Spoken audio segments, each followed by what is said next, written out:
안녕하세요. 그린카입니다. 그린카는 지적 운전을 위한 폭넓고 간편한 카쉐어링 서비스입니다. 언제 어디서나 스마트폰만 있으면 내 근처 가까운 곳에서 원하는 차를 쉽고 빠르게 빌릴 수 있습니다. 10분당 단돈 1,000원대로 만날 수 있는 드라이빙의 신세계. 지금 바로 5분 안에 내 차처럼 그린카를 만나보실 수 있습니다. 그리고 이 방송을 듣고 계신 분들 회원가입하실 때 추천 코드에 지적 운전을 입력하시면 그린카 3시간 무료 이용권을 받으실 수 있습니다. 지금까지 대한민국 넘버원 카쉐어링 그린카였습니다.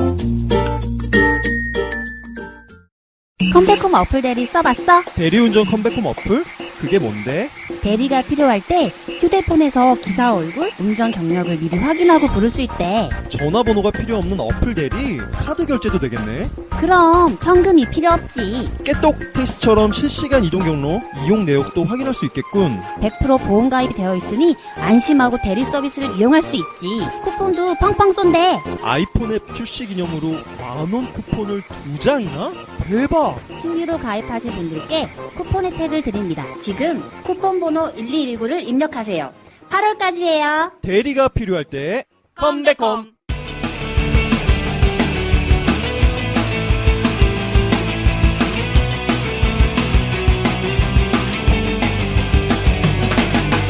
살면서 누구나 한 번쯤은 궁금해하지만 아무도 정확히 알려주지 않는 주제들을 선정해서 얕게 한번 봐보겠습니다. 지적 대화를 위한 넓고 얕은 지식, 줄여서 지대너비앗 67회 철학 지금 시작합니다.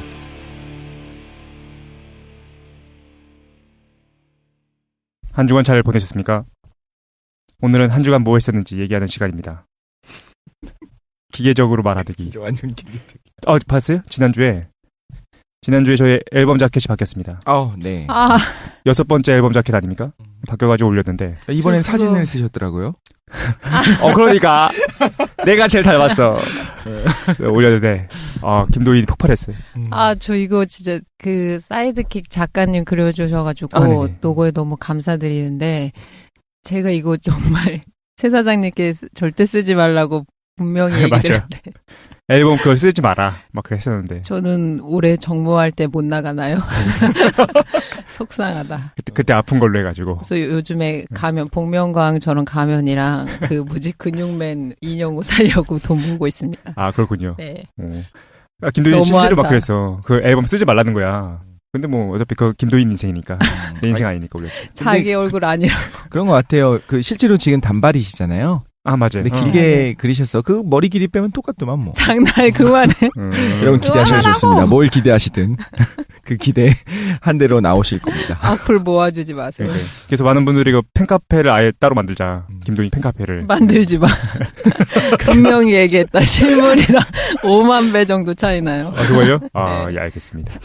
그래서 그걸 보면서 이거 잘못 올렸나? 막 여러 가지 생각했었는데. 그래서 그래서 너무 감사드려요. 진짜 예뻤어요. 그냥 상상해서 그리신 것 같아요. 저희 사진이나 이런 걸 보지 않으시고. 사진을 참고하신 것 같던데? 장난 아니다. 안경 형태라든가 우리 옷이라든가 이런 닮았어요. 것들, 뭐 몸매 이런 것들. 저의 다부진 그러니까. 사실 저보다는 깡 선생님 완전 딱 죽창 들고 있는 것 같은 그 다부진 몸매. 역삼각형. 진짜. 그러니까요. 근데 비슷하긴 했어. 나도 미쳤구만. 어쨌든 다른 분들은 어떻게 보였어요? 깡 선생 어떻게 보였어요?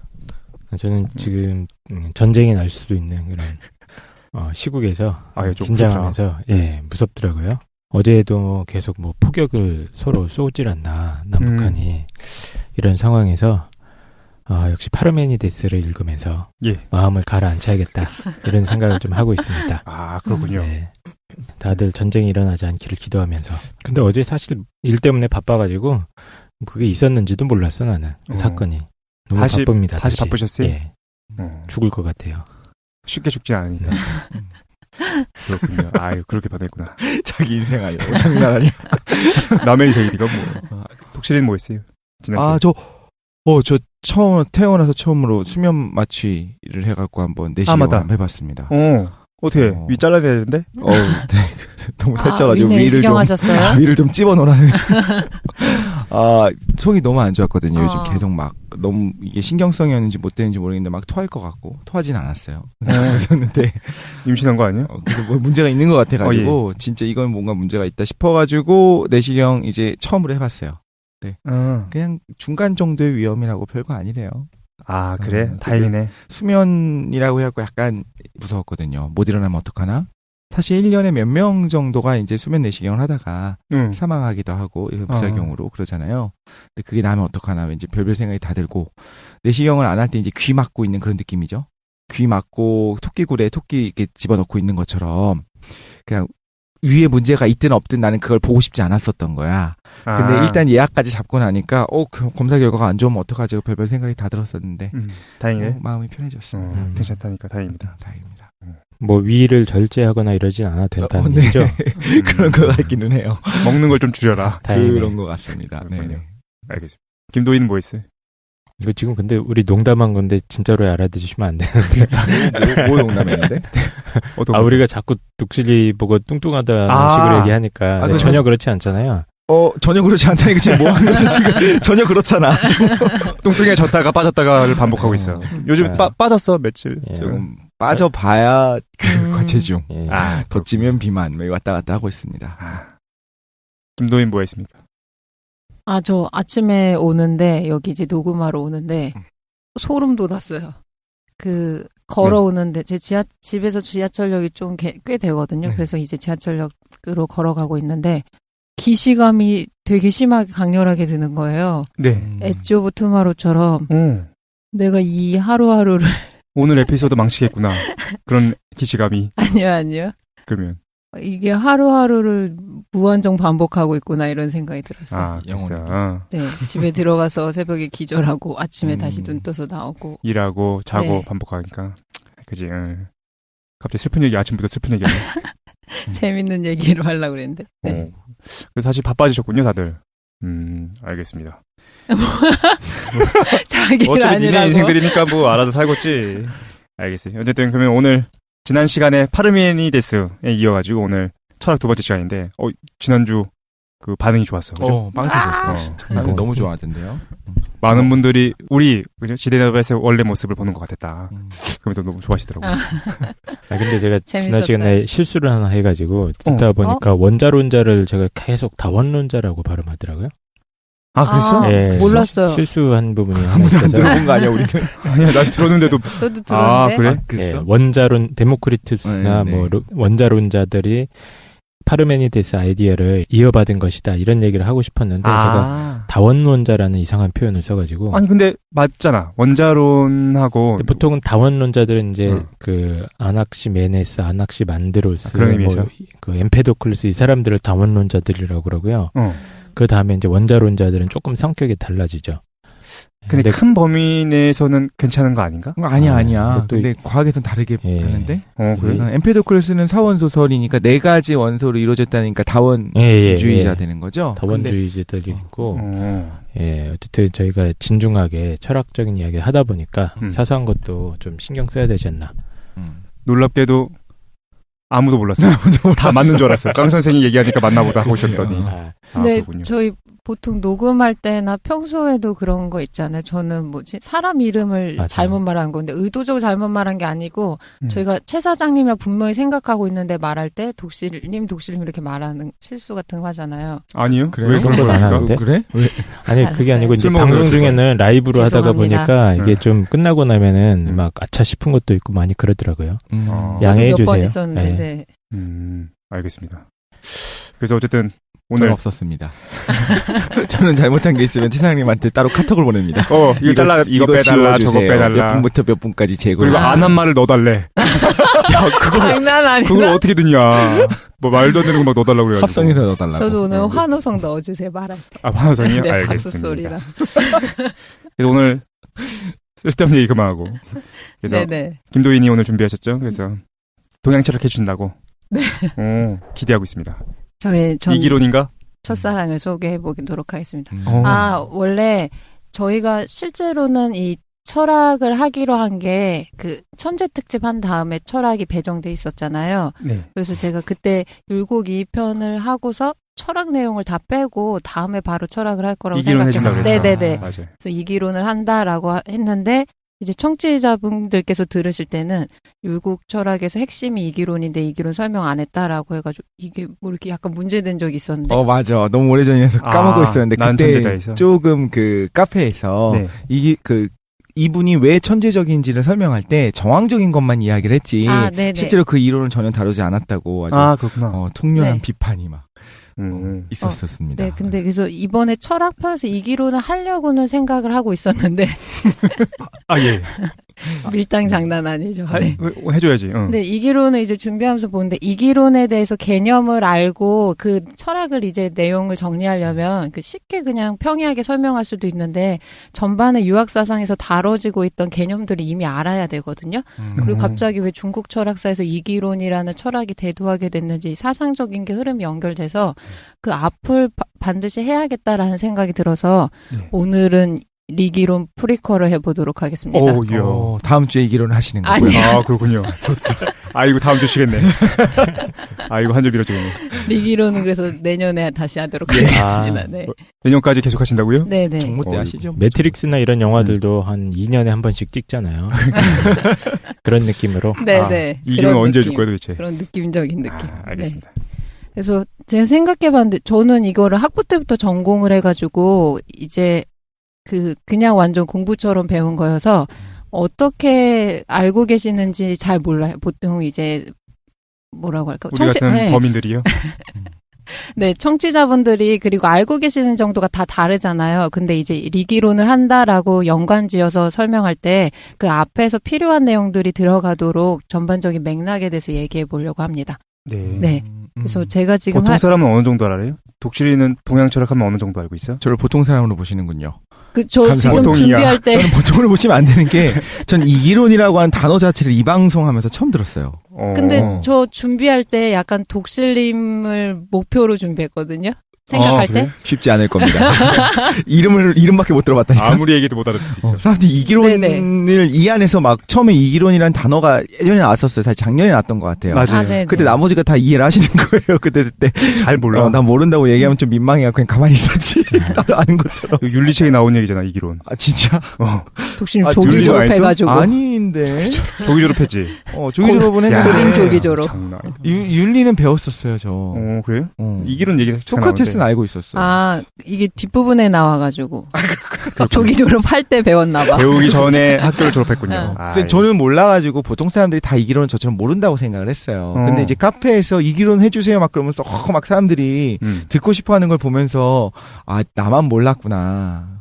그런 생각을 하고 좀 그랬거든요. 사실 이제 그 고등학교 때 좀 배우면서도 동양 철학 쪽은 사실 별로 관심이 없었어요. 무슨 만화 같은 걸로 좀 간단하게 저도 그 제자백과 시대 그리고 춘추전국 시대 어떤 시대적인 것들 그리고 그 당시에 어떤 이런 분들을 뭐라고 하더라 그분들을 문화생 같이 그런 것들을 두고 있는 모모군 이렇게 하고 사람 이름이었어. 누구 모모군 안에 자 말하는 거네. 공자 맹자 아니야 군이었어. 군? 네네. 제후들 맞아요. 제후. 그분들이 다 이름이 모모군이라고 붙던데요. 네. 그리고 그분들이 이제 데리고 있는 사람들 하면서 그들이 어떻게 막 해갔는지에 대해서 이렇게 보면서 되게 노자, 장자 이런 것들도 있었거든요. 근데 재밌게 보면서도 재밌다 만화였으니까 재밌다라고 생각했지만 그것이 뭐 진리에 가깝다라는 생각을 해본 적이 없었거든요. 근데 다 저처럼 생각을 할 줄 알았는데 그렇지 않더라고요. 또 그 동양 철학이 굉장히 심취하신 분들도 많다는 걸 알고 사실 좀 놀랐었어요. 사실 나도 이제 대학교 때 철학과를 나오긴 했는데 우리 학교 같은 경우에는 서양 철학이랑 동양 철학이 분리돼 있어가지고 철학과만 4개 있죠. 그러니까 그래서 서양 철학만 배웠어. 그래서 어떤 선입견을 갖게 됐냐면은 동양 철학하면은 이미 근현대 시대에 이미 무너진 철학이거나 이념이다라고 생각했던 거야. 그래서 서양 철학이 최고고 이게 진리와 가깝다라고 생각했었거든. 동양 철학과도 있는 학교죠? 예, 그게 막 분리돼 있어. 그게 안 좋았던 것 같아. 강 선생은 좀 어떠셨나요? 철학과 나왔잖아요. 다시 소환. 철학과 나왔잖아요, 그지? 그 동양 철학이랑 서양 철학 좀 균형 있게 배웠던 것 같아? 저도 서양 철학에 많이 매력을 느꼈어가지고 동양 철학에는 많이 그렇게 수업을 많이 안 들었던 것 같고 특히 이제 불교나 이쪽은 조금 더 우연치 않게 공부를 많이 하게 됐는데 그리고 특히 강 선생이 앞부분에 관심이 있지 고전 철학. 예, 저는 고대나 이런 거에 좀 관심이 있어서 그렇구만. 예, 근데 이제 유학 쪽은 사실 전혀 몰라요. 무식합니다. 근데 유교 철학 자체가 되게 고리타분하고 뭔가 느낌이 막 봉건스러운 그치, 느낌? 약간, 예, 그런 느낌이. 나라 망쳐먹은 느낌. 그리고 사실은 이게 철학이라고 정말 얘기할 수 있을까 사실 생각도 드는 게 너무 어떤 도덕윤리 같아. 내가 보여줄게. 예. 알겠습니다. 네네. 저도 근데 리기론 할 때 이제 리기론 해달라라고 하신 분들이 있으셔가지고 여기 이렇게 관심이 있으실지 몰랐어요. 저는 이제 제가 전공이어서 하는 거지만 보통 이제 다른 분들은 이렇게 크게 관심이 없을 거라고 생각하거든요. 재밌는 내용 자체가 아니니까. 그래서 오늘 준비한 게 그러면은 그래서 오늘 어떻게 해보려고 하냐면 앞에도 잠깐 얘기했었지만 리기론 프리퀄이다라고 해서 리기론으로 들어가기 위해서 필요한 중국 철학의 맥락이랑 중국 철학에서 중요하게 다뤄지는 개념들에 대해서 설명해 보려고 합니다. 그리고 중국 철학에서 이제 중국 철학의 시발점은 공자예요. 그래서 거의 그냥 최고봉이라고 생각하면 되는데 그 사람으로부터 이제 밑에 철학들이 다 집대성에서 내려오는 거거든요. 그래서 서양 철학이 플라톤의 주석이다라고 말하는 거랑 똑같이 그래서 여기 4대 성인 중에 한 명의 공자가 포함되는 이유가 무엇인지에 대해서 중점적으로 해보려고 그래. 그래서 처음에 뭘 설명할 거냐면 중국 철학이 태동하던 시기가 이전에서는 하늘 중심, 자연이나 외부의 관점이 몰려 있었는데 그게 이제 중국에서 제자백가 시대 때 그리고 공자를 중심으로 하면서 인간 중심으로 전환되게 돼요. 그래가지고 공자를 중심으로. 네네. 그래서 거기에 대한 첫 번째 사상적인 흐름에 대해서 얘기해 보도록 할게요. 그럼 다음 주에 이 기론을 하시는 거고요. 네. 아니. 맞나요? 아직 네라고 하는 거 들었어. 요즘 피곤해서 판단력이 저하돼요. 그렇군요. 제가 어디서 들었었던 거는 내년에 하겠습니다. 공자가 4대 성인에 들어가고 실제로 그렇게 시작됐었던 거는 맞는데 현대에 와서는 오히려 노자 쪽을 더 되게 중요하게 여긴다고 하는 걸 어디 들었었던 것 같거든요. 근데 그건 실제로 그렇지 않나요? 현대에 노자, 와서요? 장자 이런 분들이 했었던 것들을 더 흥미로운 대상이라서 그런 건가요? 철학으로서가 아니라? 근데 노장 철학이 되게 유명해지는 거는 환경 문제 때문에 그런 것 같아요. 네, 그리고 현대에 맞는 환경 문제라는 게 무슨 말이에요? 환경 윤리 때문에 보통 동양 철학에서 서양 철학은 굉장히 학문적이거나 이론적인 발전을 거듭하잖아요. 근데 이제 서구 사회에서 문제가 여러 가지로 발생하니까 환경 문제도 그렇고 경제 관련된 체제 문제도 발생했을 때 자기 내부에서는 이제 더 이상 해결할 거리나 재료들이 없으니까 외부에서 재료를 찾다 보니까 동양 철학에 저게 좋은 것 같다라고 해서 생태학적 관점을 노장 철학에서 가지고 오는 거죠. 지금 동양 철학 완전 깐 것 같아 지금. 좋다. 네네.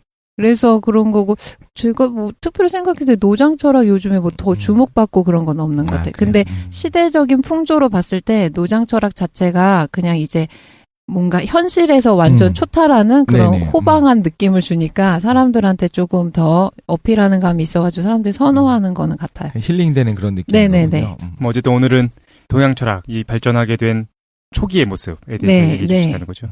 네, 이제 시작하도록 하겠습니다. 네. 그래서 제가 제목으로 뽑은 거는 이기론 프리퀄, 잃어버린 나를 찾아서입니다. 그래서 동양 철학을 제목 식상하다. 멋지다. 동양 철학을 배우면 이제 자기가 평소 사회생활하거나 커가면서 규정짓는 자기 모습에서 벗어나서 원래 내 모습은 무엇인지에 대해서 생각해 볼 수 있는 시간이 되거든요. 그래가지고 제목을 한번 이렇게 뽑아봤어요. 네. 한번 보도록 할게요. 동양 철학이 필요하다고 생각하는 이유를 제가 좀 정리해 본 거로는 저희가 어렸을 때부터 교육받는 거는 내가 누구고 우리 사회가 진정 어떤 모습이어야 되는가라는 거에 초점 맞춘 것보다는 전문화된 지식들을 계속 주입받거든요. 그래서 사회에서 어떤 역할을 담당할 수 있는 이론으로 성장하기 위해서 전문적인 분야를 이제 교육받거나 아니면 비교 우위를 통해서 남들보다 더 성취도가 나은 인간이 되기 위한 방법론들을 되게 습득하는 경우가 많아요. 그렇지. 그럼 이제 사회적으로 선장했을 때 자기가 중장년층이 되면 자기가 갖고 있는 자아에 대한 의식이 뭐냐면 비교 우위를 통해서 가치 평가되거나 규정된 모습들이 많고 아니면 특정 한 분야에 대해서 자기가 전문화되어 있는 모습으로 평가받는 경우가 되게 많거든요. 그랬을 때 발생하는 뭔가 마음의 허탈함? 아니면 이것보다는 뭔가 삶에 더 나은 가치나 방향성이 있지 않을까 했을 때 동양 철학이 하나의 대안이 될 수 있을 것 같아요. 아, 네. 실제로 저는 고등학교 때 전공을 선택했는데 윤리 시간에 듣고 너무 매료됐어요. 이 얘기를 그냥 듣고서 동양 철학을 배워야겠다라는 생각이 있어서. 아, 고등학교 때? 네. 그래서 대학은 실제 입학할 때는 계열제로 입학했지만 2학년 되자마자 이제 전공을 선택했거든요. 고등학교 2학년 때. 네. 이 동양철학 전공을 선택하는 애가 딱 2명밖에 없었어요. 저를 포함해서 2명. 아, 지금 대학교 때 얘기하는 거죠? 네네. 고등학교 때 얘기하는 거 아니에요? 고등학교 때 마음 먹었고. 대학교 와서는. 고등학교 때 어떻게 동양철학을 전공합니까? 네. 그러니까. 역시. 동양철학 고등학교. 완전 첫눈에 반했어요. 그러니까 동양철학이 그래? 거의 저 첫사랑이. 동양철학이라고 여기서 얘기하는 거는 도대체 구체적으로 뭘 얘기하는 거예요? 동양철학은 제가 배운 거는 이제 유교철학이라고 보시면 돼요. 유교철학을 보고서 첫눈에 반했다는 건가요? 네네. 첫눈에 미쳤구나. 반해서 20대 내내 흠뻑 빠져 있다가 막 갈구하다가 증오하다가 또 뭐 이제 시큰둥해지다가 뭐 이런 여러 가지를 겪었던 것 같아요. 아, 그렇구만. 네. 임도희님이 어떤 생각을 하고 있었는지 몇 번 얘기하셨었잖아요, 사실은. 네. 그죠?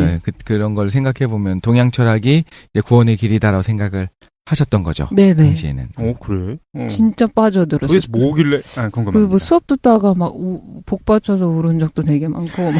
네, 그럼 해볼게요. 이제 중국 철학의 태동기 제자백과 춘추 시대를 이해하려면 그 전의 시대가 무엇인지를 알아야 되거든요. 그 동양 철학의 특성이 뭐냐면 복고적인 감성이 있어요. 저희 서양 철학이나 서양 사상의 기반 어떠냐면 역사강상 진보사관으로 배우거든요. 그렇지. 일직선으로 나아가고 계속 시대가 바뀌면서 이게 점차 발전한다는 발전사관에 기반하고 있어요. 근데 동양은 어떠냐면 순환적인 시간 개념을 가지고 있어요.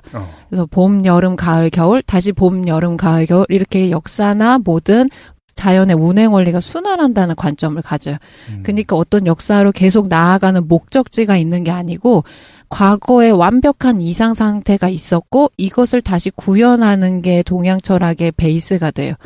그러니까 이게 복고적인 감성이 있어요. 그러니까 사회적으로 보면 과거 이상적인 상태의 사회를 실현해야 되는 게 목표가 되고 개인으로 보면 자기가 원래 태어났을 때 타고났었던 우주와 하나 되어 있었던 성인과 같은 상태를 다시 회복해야 된다고 봐요. 아, 서양은 계속해서 발전. 그러니까 지금은 불완전하지만 먼 미래에 완벽한 게 있는 거야. 네, 그 점차 점진적으로 향상된다는 게 있죠. 동양은 계속해서 과거에 완벽했던 상태로 회귀하려고 한다. 네, 왜냐하면 순환적인 사고관을 가지고 있어요. 그렇구만. 네. 그래서 항상 시간을 언급할 때도 처음 끝 이렇게 같이 언급하고 시간이 이렇게 점차 발전한다라는 개념 자체가 없고 어떠냐면 순환적인 걸 계속 얘기해요. 흥망성쇠나 어떤 게 발전하면 반드시 쇠퇴할 거라고 보고 자연이 순환한다 이런 관점. 우주에 가을이 오고 있고. 네. 육식갑자. 네. 그렇군요.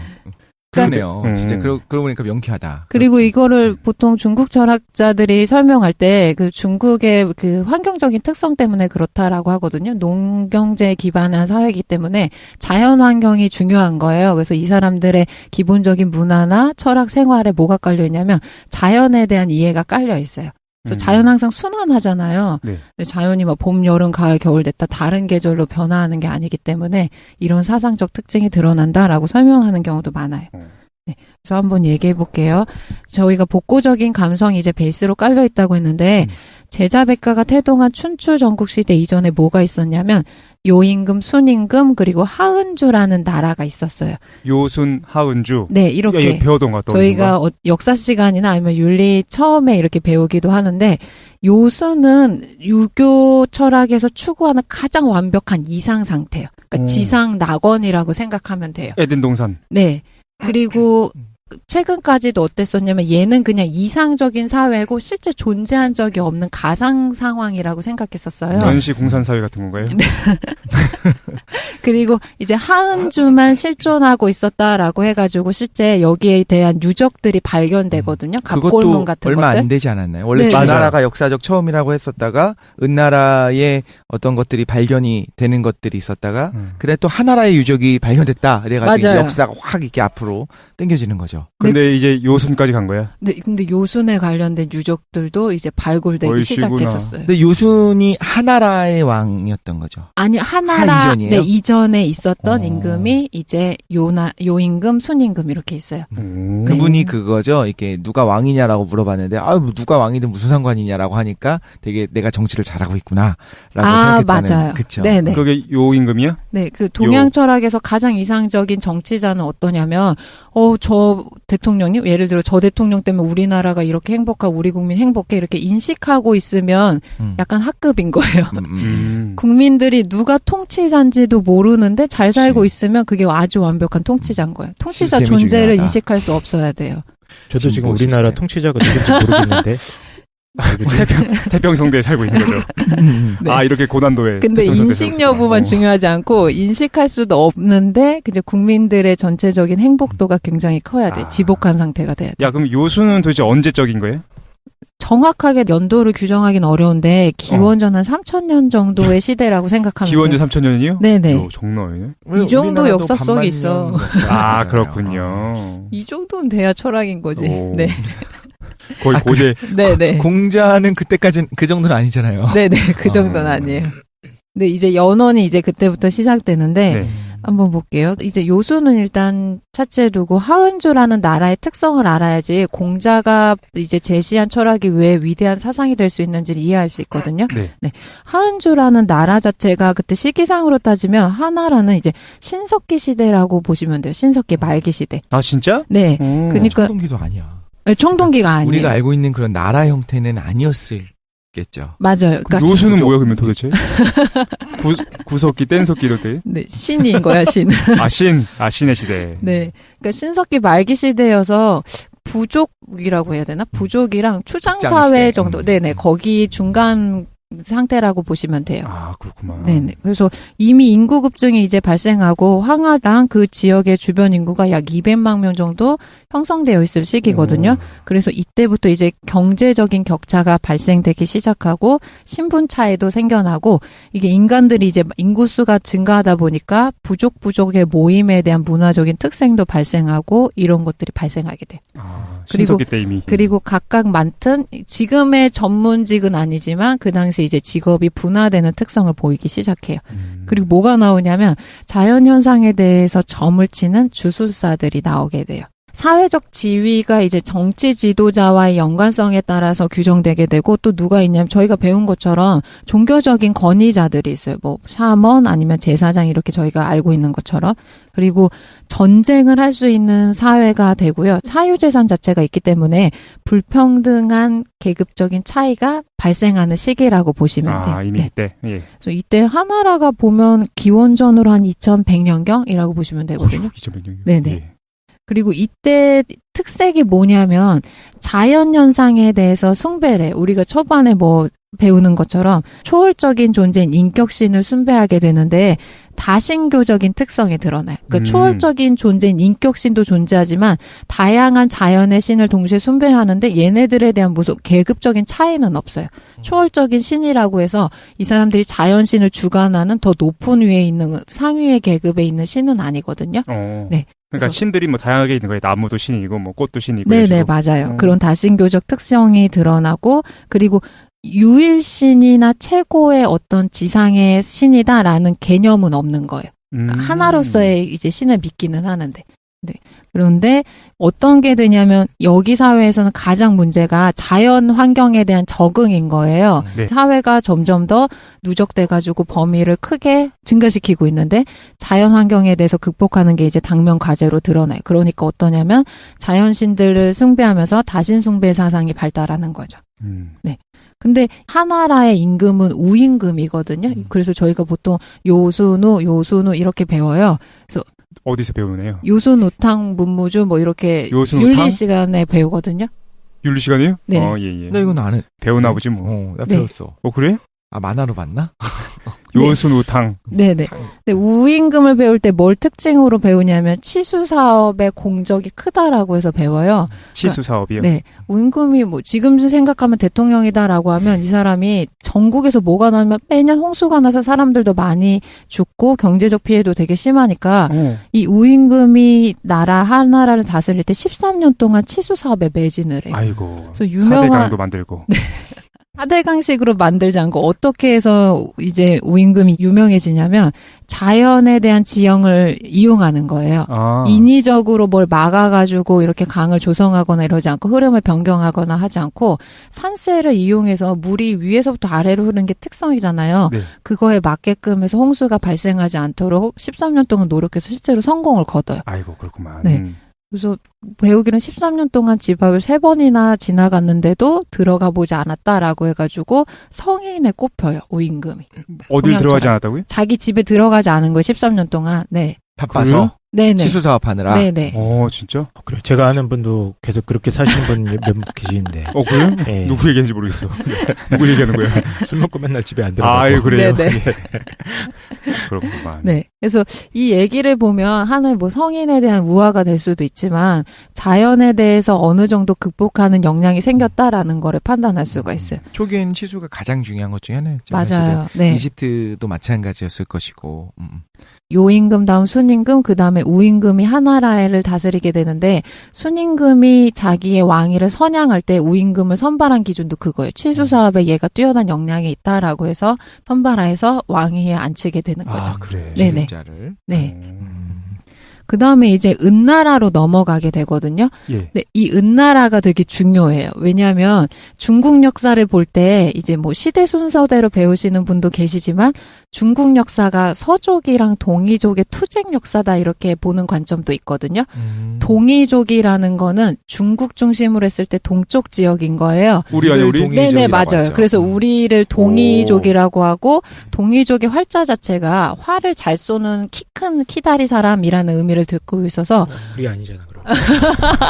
왜 우리예요? 우리 키도 큰 편이었고 당시에 활쏘기 정말 잘하죠. 활을 잘하고 지금, 말도 잘 타고. 네. 우리 민족이 그랬어요. 네.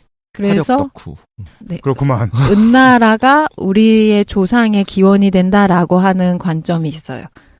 네, 그리고 은나라 민족들의 특성을 살펴보면 한국 민족의 특성이랑 좀 일치하는 부분들이 있어요. 그러면 하나라까지는 이제 그 동이랑 어디? 서족? 네, 동이족, 서족. 근데 이제 하나라는 그러면 서족 중심이었던 거예요?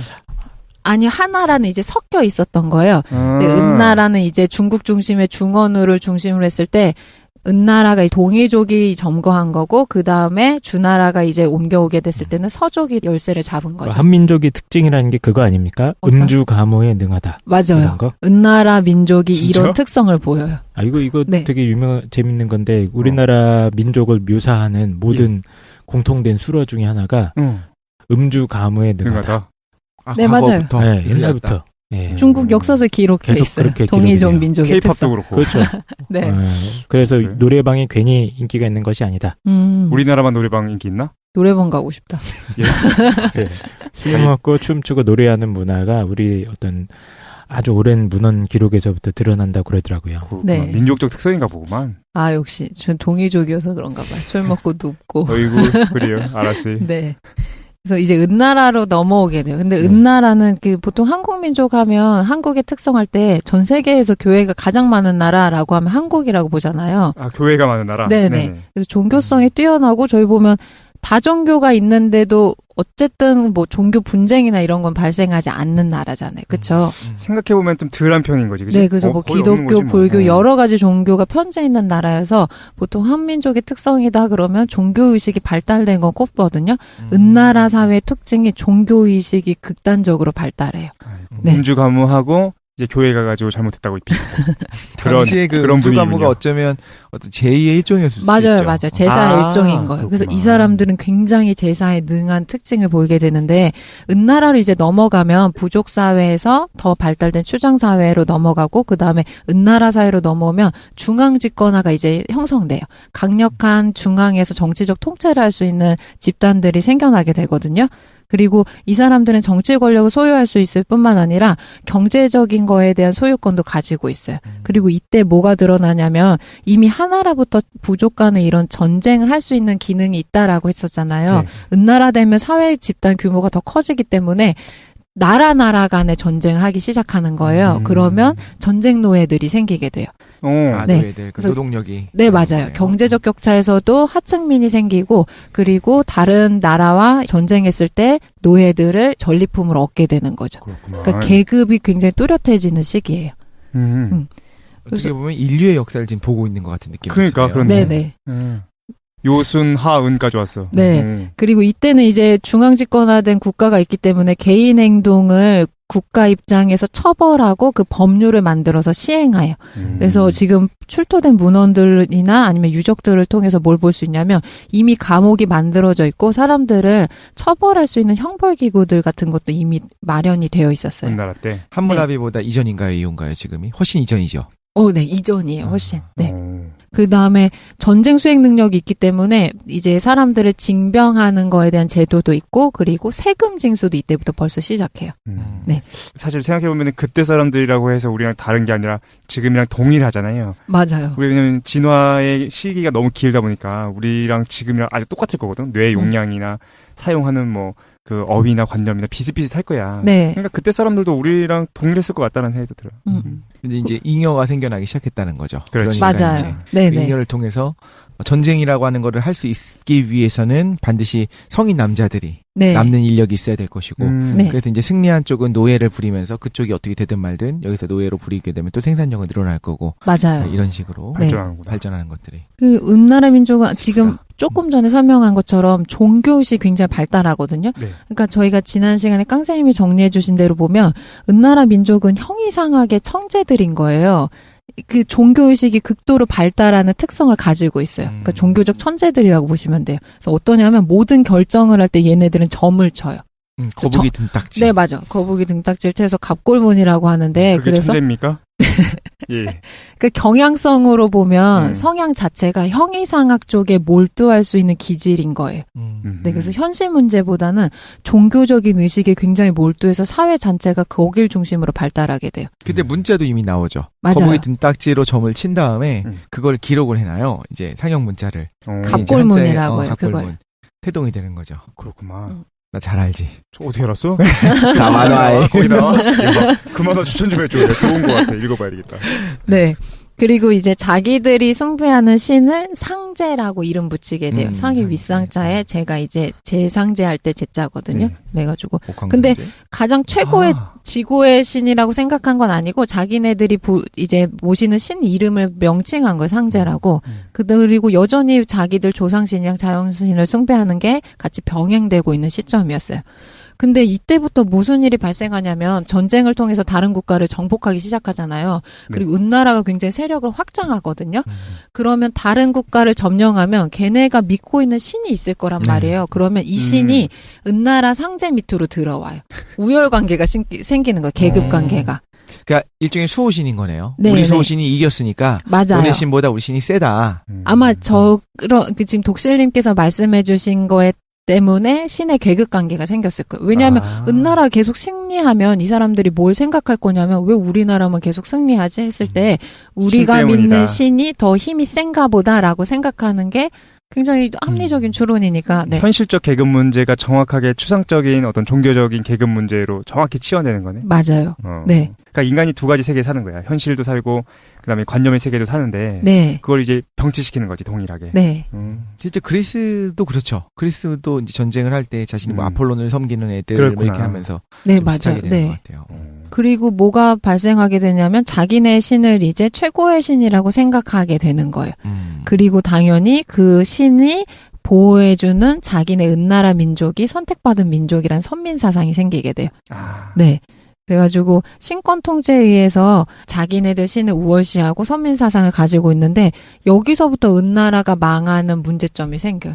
항상 동양 철학 관점에서 무조건 발전하면 쇠퇴하는 과정이 오거든요. 흥망성쇠가 항상 반복될 수밖에 없는데 은나라가 최고로 발전했던 원동력이 되는 게 다시 쇠퇴에 대한 원인이 돼요. 뭐가 되냐면 신을 너무 숭배하고 자기네 성공을 자꾸 확신시켜주는 요인이 자기네 상제신이잖아요. 네.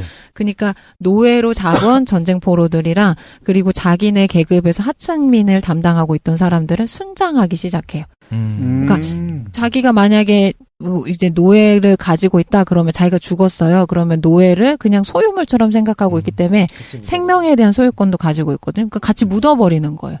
그리고 어떤 희생이나 제사를 지낼 때 다른 부족을 계속 전쟁하면서 병합하는데 그 사람들 부족의 신을 같이 섬겨주지 않고 자기네 은나라 신인 상제만 섬겨요. 그리고 거기에 희생제로서 제물로 전쟁 노예들을 죽여서 쓰는 거죠. 너무 성공만 하다 보니까 이게 독단화되는구나. 네, 근데 이거는 제가 내리는 평가고, 네, 제가 생각하기엔 그게 이제 멸망의 원인이 됐을 것 같아요. 네.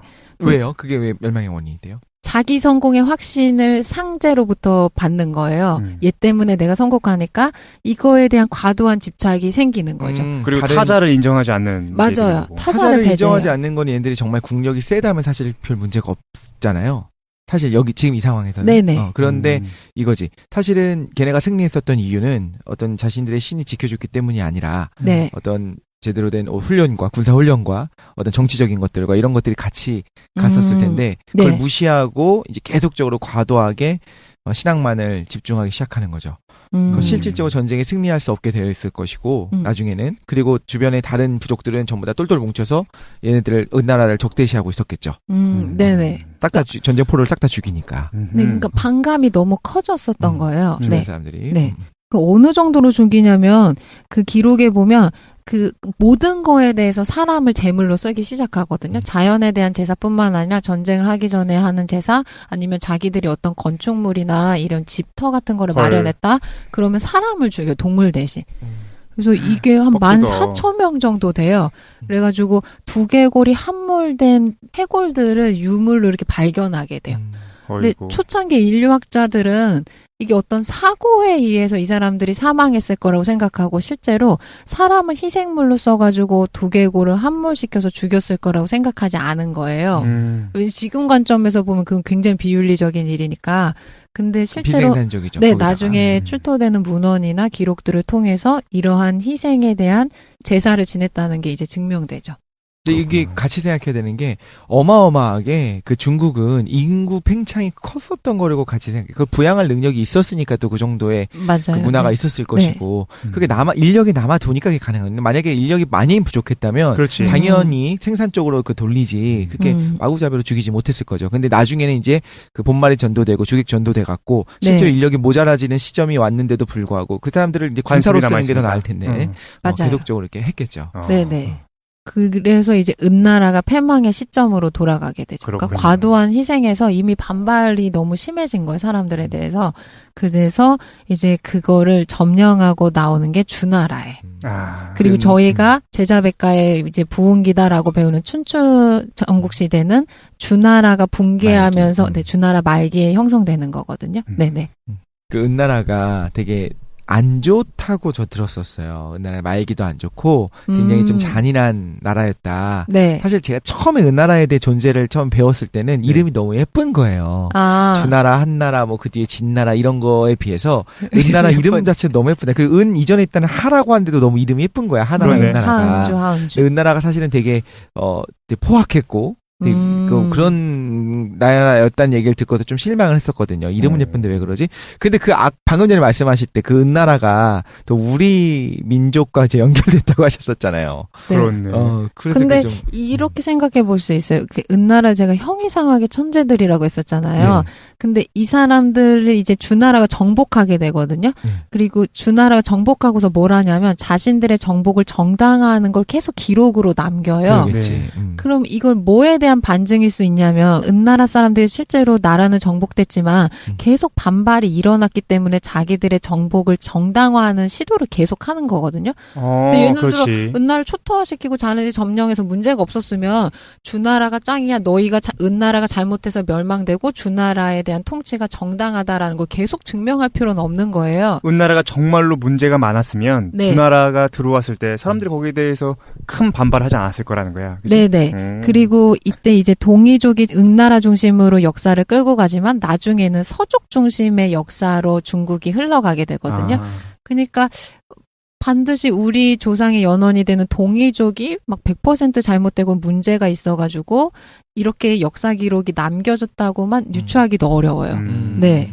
그럼 뒤에 조작된 부분도 있을 수 있다. 조작까지는 따기보다는 이제 지금 세력을 점유하고 있는 집권층에서 보면 기존의 집권층에 대한 정당성이 상실돼야 되는 거니까 그거에 대한 가치 평가를 이제 과도하게 할 수는 있는 거죠. 언제나 있어왔죠. 네. 역사적으로 그런 네. 것들은. 그 일제가 식민 지배할 때도 식민사관 주입하는 거랑 비슷하게 그치. 생각할 수 있을 것 같아요. 문화력이 우리나라가 굉장히 높았기 때문에 네. 뭐 하나 될 수 없었으니까 그렇게 하려고 했겠죠. 점점 그 은나라가 우리나라인 것처럼 뭔가 규정되는 것 같아요. 판단곡이 나오는 거 아니에요? 우리나라야. 우리나라야? 네네. 알겠습니다. 네. 그리고 이게 있는 것 같아요. 그 종교를 가지고 있는 문명은 이제 종교가 그렇게 발달하지 않는 문명에서 보면 열등감이 생길 수가 있거든요. 그러니까 저희가 한번 생각해 보면 아주 쉽게 생각하면 어떤 사람이 시골 아니면 뭐 숲속에서 은자처럼 살아요. 그 물질적인 제한받지 않고 그러면 자기가 사회에서 정말 성공을 하고 있고 물질적인 풍요는 많지만 정신적으로 뭔가 이렇게 공허한 감정을 느끼는 사람은 그 사람을 부러워할 수 있거든요.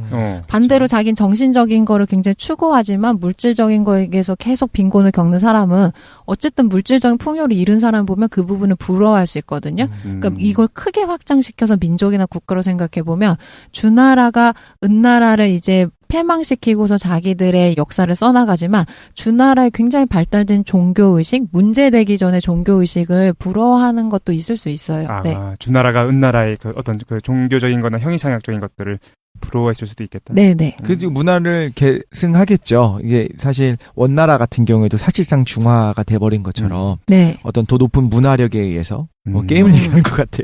거기에 네네. 이제 지배를 받게 되는 거, 그렇구나. 동화되고 네. 있을 수 있을 것 같아. 주나라가 점령하고 이제 은나라를 패망시킨 시점이 기원전 12세기 정도 돼요. 이제 기원전 12세기요? 네, 그래봤자 기원전 이제 1100년이야. 어마어마하다 진짜. 요 정도의 실제로 우리 네. 한반도에서 무슨 일이 있었는지 같이 알아보면 재밌을 것 같아요. 고조선 아니에요? 다음 주까지 조사해 오세요. 아 예. 네. 그래서 그 다음에 주나라는 뭘 하기 시작했냐면 이제 은나라는 중앙집권 사회였었단 말이에요. 주나라는 이거에서 더 나아가서 봉건제를 형성하기 시작해요. 그러니까 벌써 봉건제야? 네네 지방에 대한 하청을 이제 주기 시작하는 거죠. 빠르네. 네. 그래서 봉건제는 기본적으로 다 알고 계시겠지만 중앙 집권화된 중앙 통치에 대한 지배 세력이 있는 거고 이 지배 세력들이 다른 지방에 대해서 인척관계로 맺어진 사람들을 파견해서 그 지역을 하나씩 떼어주는 제도라고 생각하시면 네네. 쉬워요. 네네. 그러니까 지방 분권화된 사회로 이제 발달되게 돼요. 주나라의 가장 큰 당면 과제는 뭐였을 거냐면 은나라가 자기네들이 이제 믿는 상제에 대한 과도한 열망 때문에 패망했잖아요. 네. 그러면 사람들이 굉장히 피폐해져 있고 어떤 새로운 대안을 찾고 있는데 거기에 대한 새로운 종교적인 대안을 제시해줘야 되거든요. 그러니까 부족 중심의 배타적인 조상 숭배 때문에 패망한 은나라를 대신하는 새로운 종교를 찾으려고 이제 노력하게 돼요. 네. 그래서 뭐가 생겨나게 되냐면 이때부터 보편적인 천사상이 생겨나요. 그리고 이게 너무 중국 철학에서 중요한 게 중국 철학은 모든 게 다 천사상 중심으로 흘러가게 돼요. 그래서 천사상? 네, 이걸 해볼게요. 천이 하늘 천자예요. 예. 네네. 그래서 하늘 천자 실제로 한자로 보면 한자에서 어떻게 푸냐면 하늘 천자 이게 사람이네. 그러네. 사람인 위에 두 개가 두 개 있네. 이렇게. 맞아요. 이렇게 큰 대자 위에 한일자가 그려져 있다고 생각하시면 되거든요. 네, 하늘 천자 혹시 한자를 모르시면 이게 찾아보시면 큰 대자 위에 한일자가 이렇게 있어요. 모를 수도 있어. 요즘 애들 몰라. 아니야, 요즘 애들 우리보다 잘해. 아 그래? 네네. 그래서 큰 대자가 실제로는 뭐냐면 사람이 이렇게 땅을 두 발로 짚고서 팔을 이렇게 펼쳐 있는 모습을 형상한 거거든요. 네, 벌 받는 거. 그리고 네, 그 위로 하늘자가 그려져 있는 건 하늘을 이렇게 짝대기로 그려놓은 거예요. 근데 여기서 뭐가 중요하냐면 하늘이랑 사람의 관계 두 가지가 드러나요.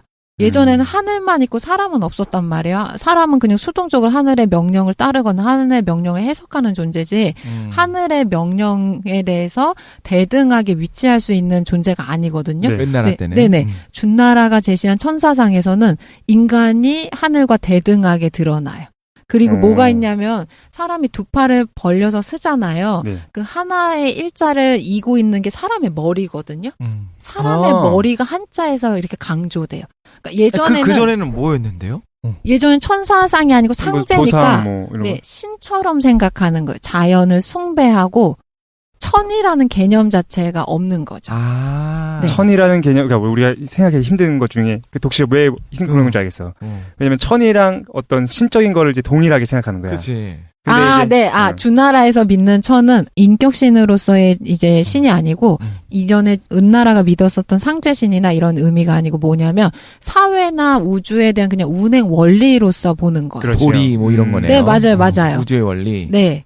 근데 그거에 대해서 지금은 저희가 볼 때 하늘천자로 배우지만 예전엔 이게 그림으로 그렸어요. 그래서 그렇죠. 하늘에 한일자를 그리고 밑에 사람 머리를 동그라미로 그려요. 실제로? 네네.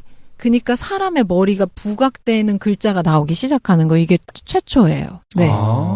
왜 이게 그 딴지를 걸고 싶었냐면 너무 해석이 그럴듯하니까 그럴싸하지. 너무 그럴싸하니까 오히려 나도. 후대에 와서의 동양 철학 믿어. 그 동양 쪽이 좀 그렇잖아요. 이 안에 우주의 비밀이 다 들어있어. 나한테 이것만 배워. 들으면 네. 얼굴만 딱 보면 난 네 미래를 알아, 과거를 알아. 약간 이런 느낌이 들어가지고 근데 보통 다 그러잖아요. 저도 알 수 있어요. 나도 알 수 있는데. 네.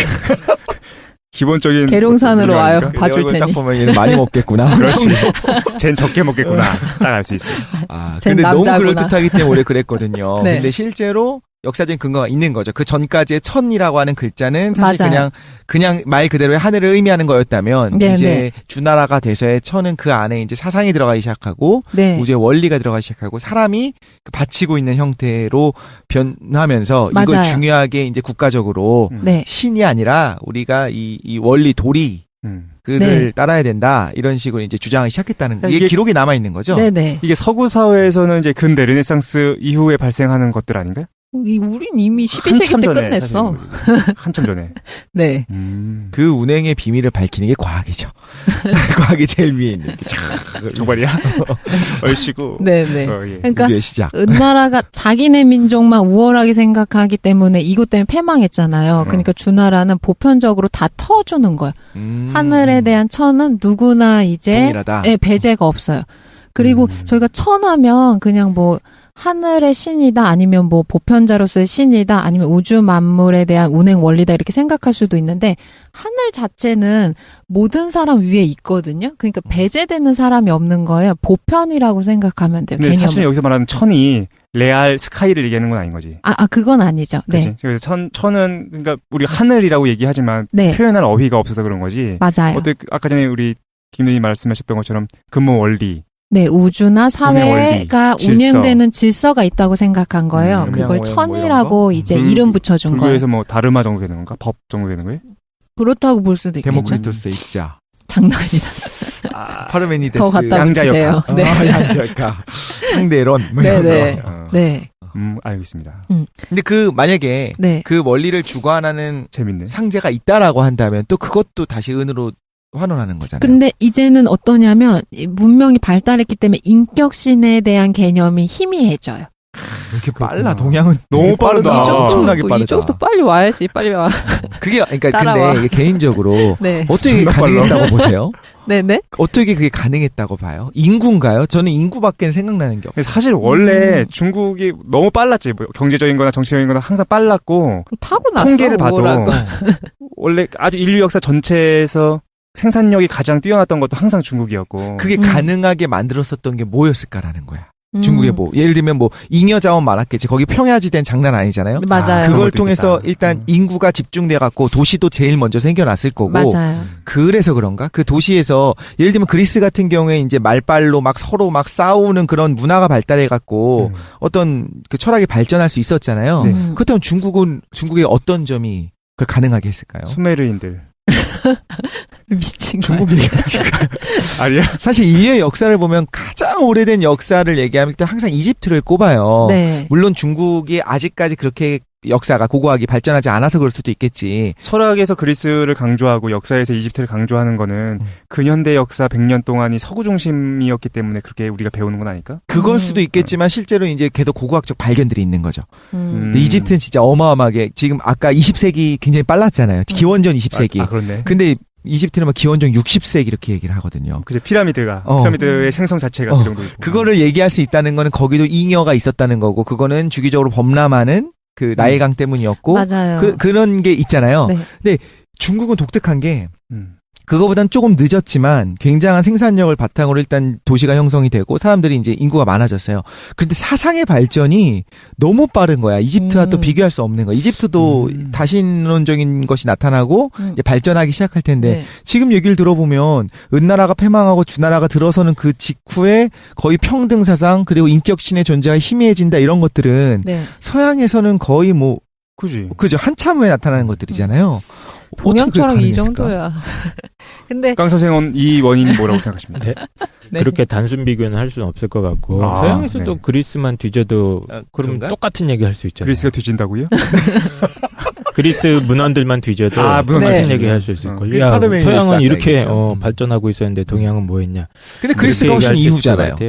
우리 맞아, 지금 맞아. 우리 됐어. 우리 문화 됐어 지금. 앞서 있는 게 사실은 그런 게 크겠지. 아까 얘기했던 것처럼 인구도 많고 평야지대나 생산력도 그냥 뛰어났을 거고 환경도 조성돼 있으니까. 근데 항상 아주 타당하게 그냥 대부분의 사람들이 납득할 수 있는 근거는 규모를 들 수밖에 없는 것 같아요. 그 추계 시대의 4대 성인들이 이제 나타나는 시점도 어떠냐면 완전 사상을 대전환시키거든요. 이 사람들이 다 어떤 환경에 처해 있냐면 규모가 팽창하는 시기에 처해 있는 거예요. 그러니까 어떠냐면 이전의 규모들이 계속 깨지면서 규모 자체가 압도적으로 커지면 어떠냐면 다양성이 총망라되는 거예요. 그럼 별의별 사람들이나 별의별 문제들을 아주 단기간에 압축적으로 겪게 되는 거죠. 설명할 수 있는 새로운 것들에 대한 요구가 생겨날 거고. 네네 맞아요. 네. 그것도 있고 지금 들은 생각인데 유전자 부동이라는 게 있어요. 유전적 부동. 그건 뭘 말하는 거냐면 그거 한번 하신 적 있는데? 네, 진화를 할 때 사실 굉장히 많은 부분이 그 우연에 의해서 이루어진다고. 네. 어쩌면 그 당시 처음 시발이 됐었던 것들은 시발이요? 당시에 시발점이 됐었던 것들은 우연히 한 명이 이야기했을 때 주변 사람들이 들은 것이 너무나 정합적으로 막아다 들어가고 딱 이렇게 퍼져나간 것이 아니라 어쩌면 우연히로 시작했었던 걸 수도 있겠죠. 그냥 공자님 목소리가 제일 컸다. 이런 거예요? 라기보다는 이 마이크가 필요 없어. 공자가 공자님이 출연하기 전에 이미 환경적인 것들이 준비가 돼 있었잖아요. 네네. 지금 이야기들이. 근데 은나라가 하필이면 그러한 형태로 패망을 했고 주나라가 하필이면 그렇게 된 것들이 필연이 아니라 역사가 반복됐을 때 우연히 그랬을 수도 있는 거죠. 그 모든 환경적인 상황들이 딱딱 맞아 들어가고 사실 이제 전쟁도 그렇고 많은 부분이 우연히 굉장히 많은 것들을 지배하잖아요. 그랬을 수도 있지 않을까 하나의 어떤 요소로. 이제 우리가 역사를 보는 게 관점이 두 가지가 정도가 있으니까 우연적인 것들의 결합으로 보기도 하고 아니면 필연적인 역사 발전 단계를 보기도 하는데 두 개 같이 있겠지만 근데 그 씨앗이 됐었던 것들은 우연적인 걸 수도 있다. 좀 나비 효과를 너무 말하는 건가 모르겠지만. 근데 어쨌든 그러면 조금 더 따라가 보도록 합시다. 그래서 주나라에 와서 천사상이 이제 등장했다는 거죠. 네. 그리고 이게 이제 뒤에 오는 제자백가에서 가장 유명해지는 유교 철학의 발전을 지배하게 돼요. 천사상이. 그래서 사회적 덕목도 마찬가지고 개인적 덕목도 무조건 천의 운행 원리랑 일치하는 거를 추구하거든요. 유교 철학에서는요. 사실 지금까지도. 네, 맞아요. 그렇죠. 천사상이 지배하고 있죠. 네. 그 성인을 묘사할 때 유교 철학에서 가장 완벽한 흠결 없는 완성된 이상적인 개인의 모습을 성인이라고 그래요. 저희가 보통 성인이라는 표현은 많이 쓰잖아요. 성인. 네, 성인. 네, 네. 성인. 뭐야 그게? 발음이 성인이 아니라면서요. 어랑 의의 중간이라고. 그래서 되게 나이 많은 윤리 선생님들이 발음하실 때 보면 성인 이렇게 발음한다고 하더라고요. 도대체 뭘 어디서 배운 거죠? 라고 하던데. 국어 선생님 승인 방송. 게시글 남겨주세요. 그건 성인이고 어덜트는 성인이고 우리가 그 세인트라고 하는 그 성인들은 성인 이렇게 발음해야 된다 하던데. 거기에 보시고 나중에 그래서 성인이 그 유교 철학 경전에서 묘사될 때 어떻게 묘사되냐면 완전 신적 존재처럼 묘사돼요. 우주나 이제 만물의 운행 원리랑 일치되기 때문에 전혀 어떠한 뭔가 인위적인 요소도 없고 행동하는 거 하나하나 자체가 무의식. 살아있는 맞아요. 규범이 되고 사회 자체를 사람들을 감화시키고 대화하면 이런 식으로 표현돼요. 근데 이거는 천사상의 특징으로부터 내려오기 때문에 그래요. 근데 이미 요수는 성인이잖아요. 맞아요. 그 요순이 그러니까 그 당시에는 어떤 천사상이랑 상관없이 그 요순 같은 사람이어야 된다. 네. 자신 롤을 다 하는데 주변 사람들이 제 덕분이야라고도 모를 정도로 네. 공기가 어디에나 있으나 우리가 공기가 있다는 걸 느끼지 못하는 것처럼 맞아요. 이렇게 성인의 표본이 된 거죠. 네. 요순이. 그러니까 요순 시대 때는 문제가 없는 사회이기 때문에 뭘 명목화할 수 있는 철학이나 뭔가 윤리가 나오지 않는 거죠. 네. 근데 그 뒤로 이제 역사적인 새망을 겪기 때문에 이제 중국 철학이 발전하게 되는 거예요. 그렇구만. 그래서 지금 설명한 게 첫 번째로 주나라가 은나라의 배타적인 종교신에 대한 문제점 해결하기 위해서 보편적인 천사상의 개념을 정초했고 네. 이게 중국 철학에 대해서 핵심적인 개념이 되게 돼요. 그리고 이걸 알고 있어야지 리기론이랑 연관이 돼요. 그렇구만. 네. 천사상이 중요하군요. 네. 그리고 근데 주나라가 모든 그 나중에 등장하는 공자나 맹자나 이상적으로 생각했던 그 사회 맞아요. 네. 주나라를 굉장히 추종해요. 왜 그러냐면 어떤 나라였길래? 주나라가 이렇게 생각하면 돼. 정신이랑 물질 문명이 가장 조화된 나라였다라고 생각하면 돼요. 정신과 물질이. 네. 정신만 확장됐었던 은나라는 망하고. 네, 맞아요. 그리고 물질적인 것만 추구해서 정신적인 걸 배제했던 사회도 아니고 앞에 은나라의 정신적인 거에 대한 폐단을 극복하면서 물질 문명에 대한 것 발전도 이루게 된 사회죠. 그러니까 가장 번영된 사회라고 생각하면 돼요. 근데 왜 주나라 말기에 그런 혼란이 있고 망했어요? 이게 주나라가 봉건제잖아요. 네. 보통 저희가 이유를 설명하는 거는 봉건제는 처음에 인척관계로 맺어 있는데 저희가 예를 들어 4명이 인척관계예요. 근데 이게 세대를 거듭하면 친척이 멀어지니까 맞아. 사이가 쟤랑 멀어져. 나랑 무슨 친척이야 그냥 쌩 까는 거죠. 네. 여기는 이건 나의 자치권을 인정해줘라. 대대로 우리 조상님이 하던 네네. 데다. 그리고 내가 이제 왕이다. 사회적인 게 계속 발전되고 범위 확장되니까 어떤 게 발생하냐면 사회가 전복되는 게 발생해요. 전쟁해가지고 어떤 애 봉건주였는데 망하고 평민이었던 사람이 공을 성취해가지고 더 계급을 높은 걸로 성취되고 이런 게 발생하니까 사회 혼란이 발생하는 거죠. 이 역사를 보면 이제 그 왕권이 뒤집어지고 새로운 왕권이 나타나게 되잖아요. 네. 그럼 이제 개국 공신들이 처음엔 같이 했었던 왕을 맞아요. 한 명 옹립하고 했었던 개국 공신들을 하나하나 다 쳐내게 돼요. 음. 그 과정이 없게 되면 반드시 혼란스러워져요.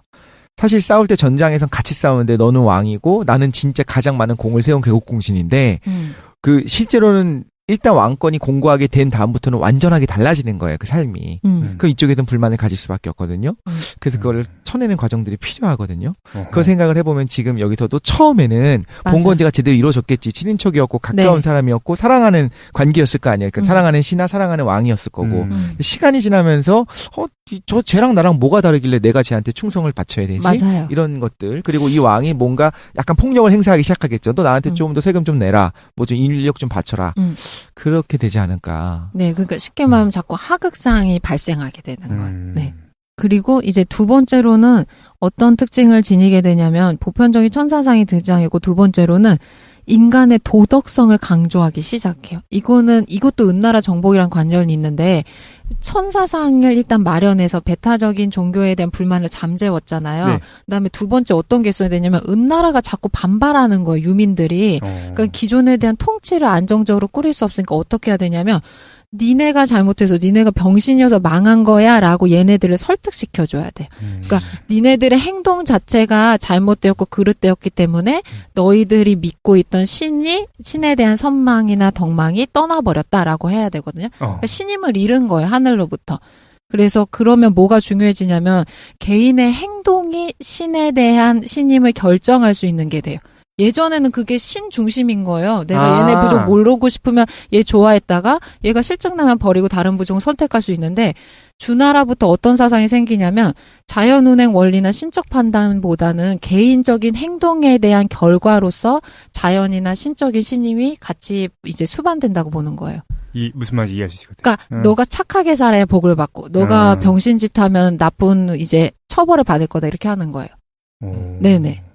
그래서 이게 두 가지 사상이 유학의 정초가 돼요. 하나는 보편적인 천사상이랑 합일되는 게 목표가 되고 그거로서 가장 동양 철학의 특징으로 드러난 게 수양 철학이 발달하는 거죠. 자기를 계속 수련하거나 수양해서 이상적인 인간상이 되도록 해야 돼요. 그리고 모든 구성원이 다 그렇게 돼요. 지배 계급만 그렇게 되는 게 아니고 모든 구성원이 완벽한 자기 본래성을 회복할 때 천과 같은 동일한 상태가 될 때 이상사회가 펼쳐진다고 봐요. 그렇구나. 네.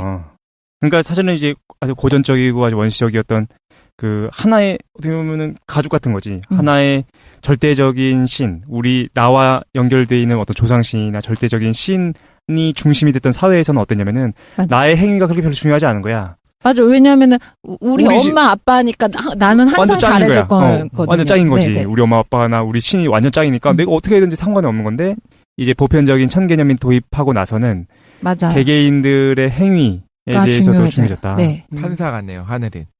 그렇네. 맞아요. 네네. 정확해요. 역시. 그렇구만.